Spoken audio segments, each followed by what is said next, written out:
Before the jolly figure in the red suit became ubiquitous, Santa Claus existed in various forms throughout history. Early depictions portrayed him as a tall, thin man. Sometimes he wore furs, other times he appeared as an elf-like figure. His clothing varied in color, from brown to green and even blue. These diverse representations reflected the evolving folklore and cultural interpretations surrounding this beloved figure. These early Santas were often stern figures.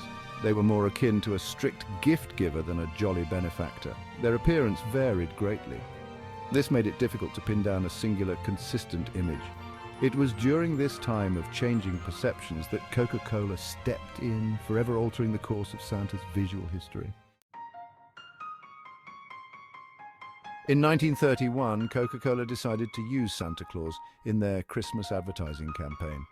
The company wanted to boost sales during the winter months. They hoped that a cheerful Santa enjoying their beverage would resonate with consumers. To bring their vision to life, Coca-Cola commissioned illustrator Haddon Sundblom. His task was to create a series of images featuring Santa Claus enjoying Coca-Cola.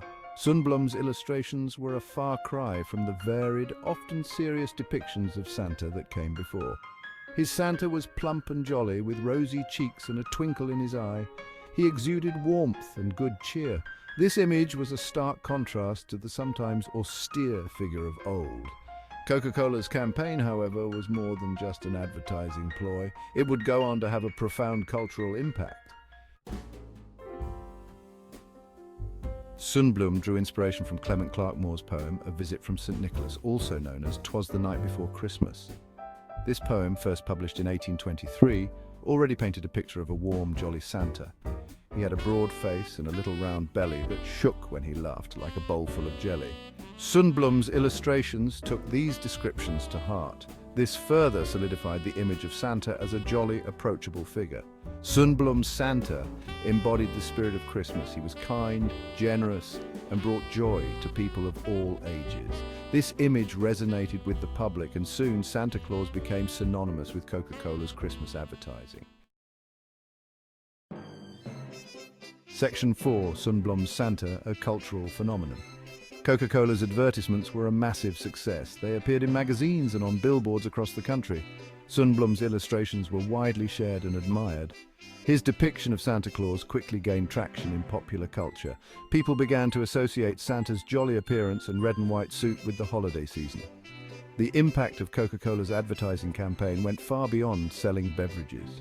It solidified a particular image of Santa Claus in the collective consciousness. This image continues to dominate today.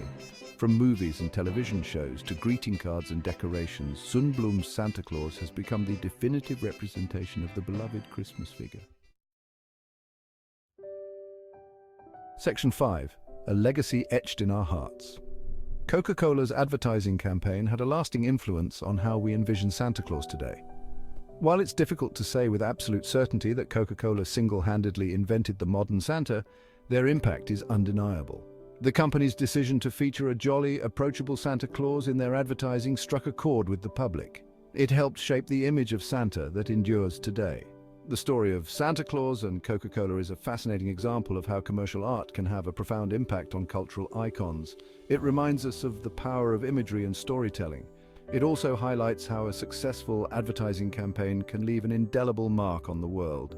So as you raise a glass of festive cheer this holiday season, remember the story of how a beverage company helped shape the image of one of the world's most beloved figures.